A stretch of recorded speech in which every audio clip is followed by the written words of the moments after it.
Ikerketa hau sorguneak ikertegiak bideratzen du. Sorguneak UESI fakultatearen barnean sortutako ikerketa talde bada, oraintxe urtebete pasatxo, eta bertan, orain dela 3 urte abian jarri zen Euskal Kulturaren Transmisio izeneko posgrado bat, eta horren babesean dator ikerketa bideratzearen ideia hau.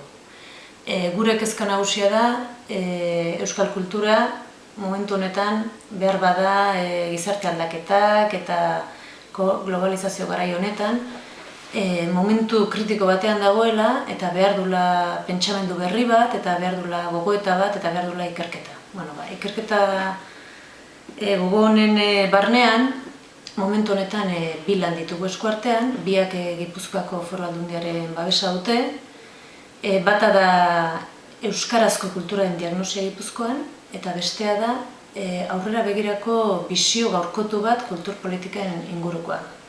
Beraz, bat da praktikari dagokiona eta bestea gogoetari dagokiona.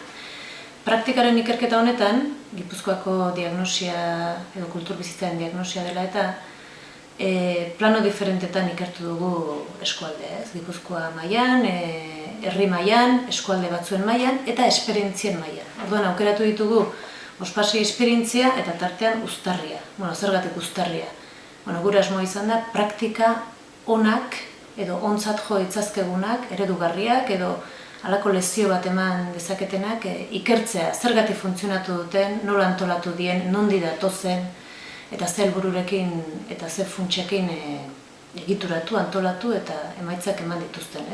Eta hor argi ikusi genuen batetik uztarria Azpeitia herrian 10-12 urteko epean ze aldaketa ekarri duen, eta oso interesgarria iruditzen zitzaigun bai tresnak eta egiturak eta moduak, baina baita ere bereziki herri ekimena eta administrazio publikoak, kasu honetan udalaren arteko harremanak nola joan garatzen ikertzea.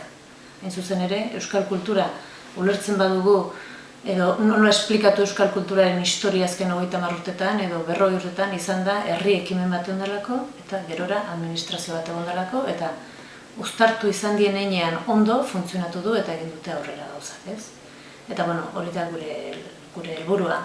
Hau ikertu uztarria eta ia gai garen hortik klabe batzuk ateratzeko, edo aztertzeko, ikusteko zer dagoen mami horretan, eta behar bada eredugarri izan daitekeela beste nonbaitetarako. Ekarketa hau maiatzean bukatuko da, eta ordurako gure emaitza eta gure lana izango duzu horren berri.